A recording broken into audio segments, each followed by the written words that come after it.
I, 19, have my younger sister Calla, teen, living with me. Our dad and his wife had been married for 4 years. His wife had a very young daughter, Lacey. She's my stepsister. Her bio dad and family were never ever around. My dad and his wife passed away 3 months ago. Mine and Calla's mom passed away when we were younger. When CPS became involved because both were left orphans, I took my sister Calla. I was already working full-time since I skipped college, and I just about had what I needed to take care of my sister. They asked me about Lacey and I told them I just wanted to take my sister. Lacey was placed with her grandparents, my dad's in-laws. They became aware that Calla came to live with me and that I had been offered the chance to take their granddaughter and refused. Once they learned this, they asked me why and then pestered me about it for weeks. Finally, they told me they were older, that she could use as much family as possible, and that she missed Calla. She wouldn't really remember me. I asked Calla if she wanted to see her, and she said not really. So the reason I asked the question is I know from my sister that Lacey, Dad's stepdaughter, was really fond of her, called her sister, loved her even though it was one-sided, and I can imagine that this has been extra tough on Lacey because she lost so much. So I told them we were not interested in staying in their granddaughter's life. They told me she was our little sister and that my dad would have wanted us to stick together. I told them I didn't care what my dad wanted. They said not to punish a child for the sins of my parent. So I blocked them and continued on with things until they sought me out on social media via one of their older grandkids. They told me that I should be ashamed of myself and that their granddaughter deserves to be with her siblings and be raised by me since I'm young, fit and healthy and could run around after her like they can't and will be around a lot longer than them. I replied once that their granddaughter was not my responsibility and that I wanted them to leave my sister and me alone because we had no reason to be in touch ever again.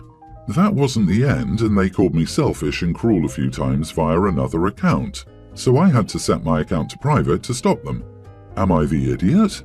Edit. Making clear that Lacey was my dad's stepdaughter, not his daughter. Wait, what? You're 19 and looking after your teen sister and they wanted you to take care of their very young granddaughter too? Not the idiot. They need to figure out how to provide care for their granddaughter. You're already doing a great and kind job taking in your sister. Guilt-tripping a 19-year-old who lost his parents is beyond the pale. I feel super bad for little Lacey. She's an innocent little girl and she's lost both her parents, and from her perspective her big sister too. But, and it's a massive but, that little girl is not related to you and she's not your or your sister's responsibility. If you take her in, it would impact your life and your sister's life greatly. It would be a lifelong responsibility to take on a little girl. Your sister is different. She's a blood relative and a teenager. She can look after herself to a certain extent and certainly doesn't need to be watched the same way a little kid would. Maybe one of the older grandkids could take her if they feel so strongly about this. Wouldn't it be in her best interest to be surrounded by real family? I get it, the grandparents are old, but your stepmom's family can step in way more and help the grandparents more if it's becoming too much on the grandparents, instead of being childish making a Facebook post. I'm glad you blocked her grandparents. I wish you and your sister all the best. Agreed. So Opie and his sister are idiots for abandoning the poor little orphan girl when they've just lost their own dad as well, and Opie's still a teenager? The girl's own grandparents saw an opportunity to harass a kid with no connection to them to take her in because they didn't want to anymore. Document everything, every attempt at contact, every new social media account created, every person they've persuaded to reach out to you, every name they've called you, every response you've sent telling them to stop. Literally everything, and file for a protection or intervention order. They are harassing you and ignoring your request to leave you alone, and they need to stop. My boyfriend, 24, and I, 22 male, went to the beach on the 25th of December. As it is common here, it was a sunny day, so you could get a sunburn if you didn't take some self-care measures. Both my parents are dermatologists, so my siblings and I are very aware of the importance of protecting your skin from sunburn and having a proper skincare routine. My boyfriend, on the other hand, doesn't give a crap about his skin. No matter how much my parents have tried to convince him to wear sunscreen, he's never done it. When we got to the beach, I started putting on my sunscreen and he asked me to share some with him, but I refused to share since it wouldn't make sense to take care of your skin just once because he isn't doing it again. Plus, my sunscreen is the one I wear on a daily basis. It's meant to be personal. So he got mad at me. I told him to wear a hoodie so he could minimize sunburns, but he refused. Long story short, he got sunburnt. My boyfriend's skin was so red and felt hot to the touch, and it was painful for him. He called me an idiot for not sharing with him. He said he hasn't forgiven me yet because it hurts and the sunburn hasn't faded. My dad has seen him to get sunburn relief. My dad calls me an idiot because sharing some with him does cost nothing, but my mom says that this is a lesson for my boyfriend since this is his own fault. My mom had gifted him sunscreen, but he decided not to use it. Am I the idiot? I refuse to share since it wouldn't make sense to take care of your skin just once because he isn't doing it again. What the heck kind of logic is that? You can't be serious. You are the idiot. Why are you even dating? Makes no sense to treat someone you care for like this. Have some grace and kindness. With a partner like this, who needs enemies? You've been begging him to change and start using sunscreen. He finally makes an effort and asks for some, and you go on an eco trip and shut him down. What's worse, he got a really nasty burn. You basically injured your boyfriend to teach him a lesson. That's sadistic and messed up. This relationship won't survive. Good grief. Sunscreen is supposed to be personal? What an insane thing to say. Using the same sunscreen is too intimate?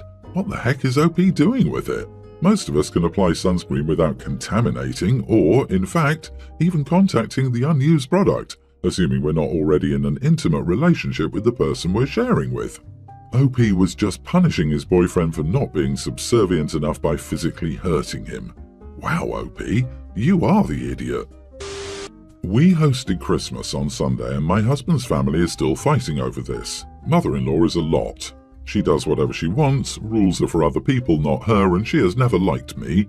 We just moved into a house with a lake behind it, and mother-in-law found a pair of ice skates at our house. I told her not to go on the ice, but her husband and my dad both told her that I didn't know what I was talking about, and she would be fine. Well, surprise, surprise, she fell through the ice. Thankfully, she wasn't deep at all and could easily get out. Her clothes were soaked and unwearable, so everyone just assumed I'd give her something, which was annoying to be honest. She's never been very nice to me and my husband has clothes she can wear. I didn't want to give her anything expensive or anything I was attached to.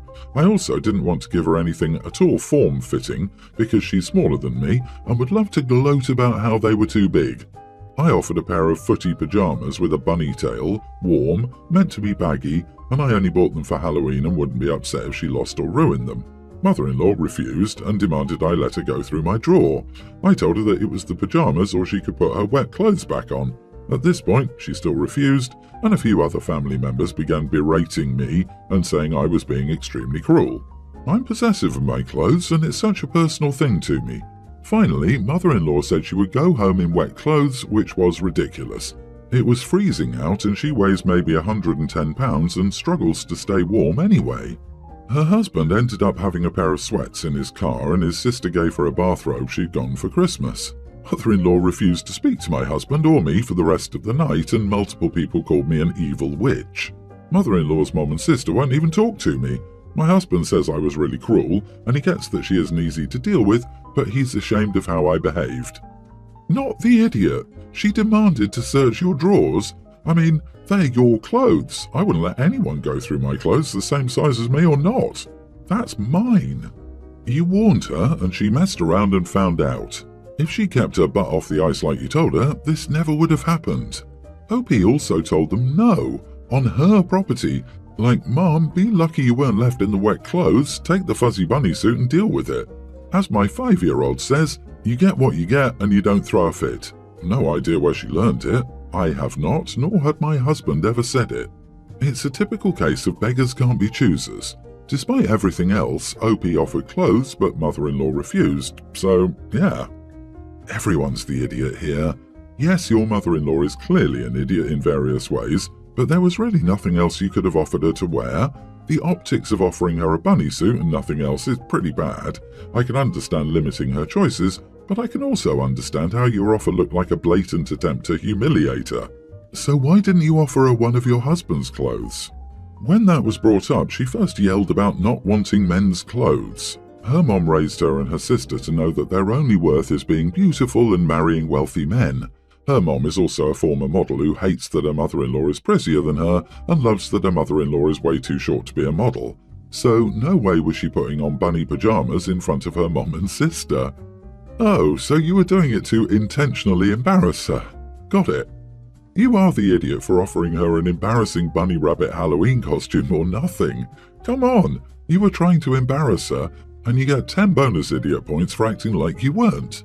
Yes, it sucks that she isn't nice to you, but she's in need and it's a temporary situation. You couldn't spare some track pants and a sweatshirt. She had to wear her husband's pants and a bathrobe. Seriously? You suck the most. My husband and I recently went on a long overdue vacation to a tropical island. We stayed at an all-inclusive resort, but we also wanted to get out and explore the island. So we decided that each of us could pick an activity to get off the resort for a day. I picked a hike that would bring us up into the island's mountainous interior and through some rainforests. My husband isn't a big hiker, but he agreed to do it with me. My husband narrowed his choices to 2 options: a catamaran trip to snorkel and go dune buggy riding. I get horrible motion sickness. We had some mild turbulence on our flight to the island, and even with the Dramamine I took before we took off, I still got nauseous and lightheaded. I told my husband that both of the ideas he picked were things I knew would make me motion sick. He told me that it probably wouldn't be that bad, but I told him that I knew my body and I knew without a doubt that both of those activities would make me sick. I asked him if there were any other activities that he was interested in, but he said those 2 were the only ones that piqued his interest. He eventually agreed to go on the hiking trip first, and then we could figure out the activity he wanted to do. While on our hike, we started talking with another couple also staying at our resort. They'd been there a couple of times, and my husband asked if they'd done either of the activities he wanted. They'd done both and said they were both a lot of fun, but the wife said that the catamaran trip was rough at times and a couple of people on their trip got seasick. She also said that the dune buggy was fun because you get to drive it yourself, but it's mostly on dirt tracks that can get pretty bumpy. From the way she described it, I knew that if I did either of those things, I would get sick. When we got back from the hike, I told my husband that I didn't want to do either of the activities he wanted to do, and asked again if he could please pick something else for us to do. He said those were the only 2 things he liked, and if I don't want to do them, we won't because he doesn't want to go alone. I knew he was upset because he was really excited about the things he wanted to do, and after I told him I wouldn't do them, his demeanor definitely changed. I wouldn't say he was sulking, but he was definitely less animated and not his usual fun self. He spent the rest of our trip just sitting around the pool doing nothing. I tried to get him to do things with me, like get a massage, but he told me to go do that myself. When he didn't change his attitude, I finally asked him what was up, and he told me that he'd gone outside of his comfort zone to go on a hike with me, but I wouldn't do the same for him. I told him that hiking doesn't make him sick, so that's a big difference, but he told me I could have at least tried one of them. Am I the idiot? You are the idiot. You could have tried the dune buggy with him and stopped if it was a problem, at which time he might have been happy continuing on his own, or driven your own behind him and gone slower. You didn't even try. You are wrong for expecting your husband to do an activity he didn't want to do while fully knowing that you would never agree to do the activities he wanted to do. That's not being a good partner. Disagree. You aren't supposed to drive when you take this medication. It's very sedating and the box literally tells you not to.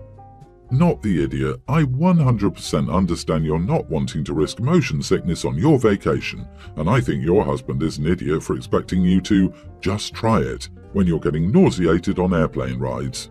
You were transparent that you didn't want to do those things for a legitimate reason. I also understand feeling disappointment that he put a damper on things when he didn't get to do what he wanted. Everyone's the idiot here. Her feelings and nausea are valid. I wouldn't want to do something my partner would be uncomfortable doing, but Opie even said that they didn't research the activities at the resort before going. They went in blind. They're not working as a team. They never should have had a rigid, I pick then you pick. It should have been a collaborative effort from picking the vacation to the activities, so they could both have fun. I, 24 female, was recently asked out by a guy, 27, I met at a friend's birthday party. I was definitely interested, so I gave it a shot. He planned the first date. He chose to take me to a luxurious restaurant. Unfortunately, there was no chemistry, so I'd already mentally checked out halfway through the date. At the end, he paid the bill. He said he was happy to treat me. Fast forward to the next day, we texted a bit, and I let him know that I was no longer interested. He throws a temper tantrum and immediately asks for the money back. I say no and block him. I've discussed this with our mutual friend and she's horrified. She said he's totally the idiot and planning on cutting him off from the group. She's basically his only connection to the friend circle. On the other hand, another female friend said I should have paid for my share instead of setting unrealistic expectations. Meanwhile, he started texting me from a different number and calling me all sorts of names. So, am I the idiot for not splitting the bill once I knew I wasn't interested anymore? Not the idiot, he asked you out. He chose the expensive restaurant. None of that was contingent on you guys having chemistry or a second date. First dates serve the purpose of seeing if there's chemistry. Sounds like you dodged a bullet anyways. What a nut job. One date and he's already displaying some troubling and stalkerish behaviours. Name-calling and calling from other numbers definitely crosses a line. Unrealistic expectations? What expectations? He invited you out. He said he wanted to treat you. The dude is just a sore loser. In no way is buying a woman dinner equivalent to a ticket for more. You weren't going to, nor expected to, pay your share when you thought you might be interested.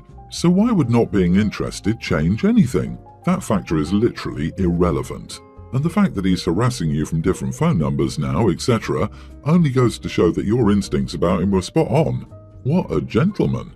Oh, for the love of dog, I see why that dude is single. Hope marinara was on the menu because the red flag was hoisted high.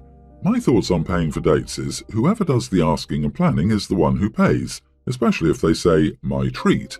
There's never a guarantee that the person you're taking out will want a relationship with you, so it's a risk you take.